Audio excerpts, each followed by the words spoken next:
جی السلام علیکم ورحمۃ اللہ وبرکاتہ۔ ابھی ہم جب وقفے میں بیٹھے تھے اور می ٹائم کی بات ہوئی تو علامہ صاحب نے کہا کہ سب سے بات کرنے کو اتنا وقت ملتا ہے، کوئی 5 منٹ اپنے آپ سے بھی بات ہونی چاہیے۔ پھر مولانا صاحب کہنے لگے کہ سر آپ کا جو ہے بڑا تمتما رہا ہے اور چمک رہا ہے، تو میں نے کہا جی رات ہی اس طرح جو ہے وہ پھر آیا، اور مجھے یاد آ گیا کہ آج میرے بڑے تایا جی کا بھی یوم وصال، اور وہ جب نوجوان تھے تو وہ کہتے ہیں کہ ماتھا جو ہے وہ اس کو کشادہ کرنے کے لیے وہ کو آٹا لگایا کرتے تھے۔ ہم نے ان سے سنا 92 سال کی عمر میں ان کا وصال ہوا، تو پھر کہنے لگے وہ اتنا چوڑا ہوا کہ پھر پچھو تکر متھا ہی متھا ہو گیا۔ تو آج مجھے بھی یاد آ رہا ہے کہ ماتھا جو ہے وہ گردن تک ہی چلا گیا۔ اللہ تعالیٰ ان کے درجات بلند کرے ملک ذوالقرنین محمود۔ اور میں بڑے فخر سے یہ کہتا ہوں کہ جب میرے دادا کا وصال ہوا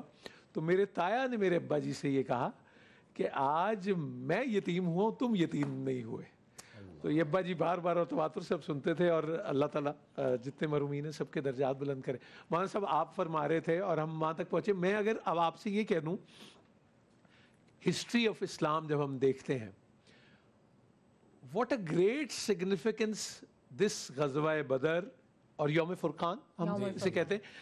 کیا اس کی سگنیفیکنس ہے کہ کیا ہو گیا اس کے بعد، ذرا وہ فرما دیجیے۔ اس سے پہلے ایک چھوٹی سی بات کہ آقا علیہ السلام جب مدینہ منورہ تشریف لاتے ہیں اور جس مسجد میں پہلا جمعہ پڑھاتے ہیں، اس کا نام بھی آج بھی مسجد جمعہ ہے، پہلی مرتبہ ان مشرکین سے جان چھوٹ کر اپنے جانثار سارے سامنے بیٹھے ہیں، اور ایک جملہ بھی شکوے کا شکایت کا کہ انہوں نے میرے ساتھ یہ کیا نہیں فرمایا، وہ نہیں ہے۔ اب جب بدر میں تشریف لاتے ہیں، یہ وہ خوبیاں وہ صفات رب نے جو اپنے محبوب کو عطا فرمائی، جن کی بنیاد پر یہ ساری بلڈنگ کھڑی ہو رہی ہے، وہ یہ خوبیاں تھیں کہ شکوہ نہیں، شکایت نہیں۔ اور بدر کے موقع جب قیدی پکڑے جاتے ہیں تو ساری رات آقا علیہ السلام ان کے کراہنے کی وجہ سے تکلیف میں رہتے ہیں کہ ہیں تو میرے امتی، اللہ رحمت للعالمین، جنہوں نے 2 بیٹیوں کو طلاق، جنہوں نے ایک بیٹی کو شہید کرنے کا معاملہ، چچا کو شہید کرنے کا، یعنی وہ اذیتیں کہ حضور علیہ السلام نے فرمایا جتنا مجھے ستایا گیا لقد اوذیت فی اللہ وما لم یوذ بہ احد، اتنا کسی کو نہیں ستایا گیا،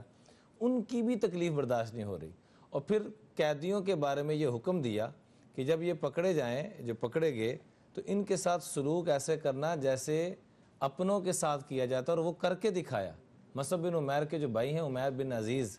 ان کے ساتھ ایسا رویہ کیا گیا کہ خود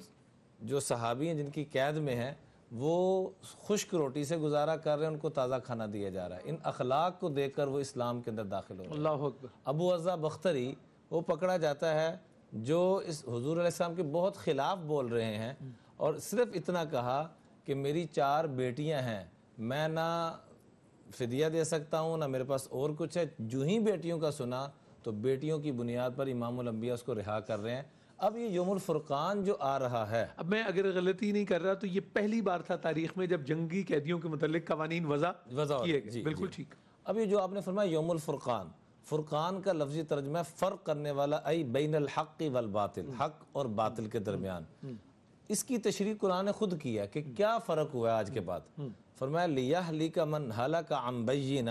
ویحیی من حی عن بینہ، آج کے بعد کوئی شہرت، عزت، کامیابی، کامرانی حاصل کرے گا تو اس کے پیچھے بھی کوئی دلیل ہوگی، ناکام ہوگا تو اس کے پیچھے بھی کوئی دلیل ہوگی۔ پھر قرآن نے اس دلیل کو خود واضح کیا، فرق کرنے کا، فرق کرنے کا، جی اس کو پھر قرآن نے خود واضح کیا، اما ما ينفع الناس فیمکث فی الارض، جو میری انسانیت کو نفع پہنچائے گا وہ اس دنیا میں راج کرنے کا اہل ہے، وَأَمَّا الزَّبَدُ، وہ انسانیت کو نفع پہنچائے گا، وہ دنیا میں راج کرے گا، عزت پائے گا، کامیابی پائے گا، کامرانی پائے گا، فَأَمَّا الزَّبَدُ فَيَذْهَبْ جُفَاءً، اور جو میری انسانیت کو نقصان پہنچائے گا وہ ایسے بہہ جائے گا جیسے سیلاب آتا ہے اور تنکوں کو بہا کے لے جاتا ہے۔ اللہ اکبر۔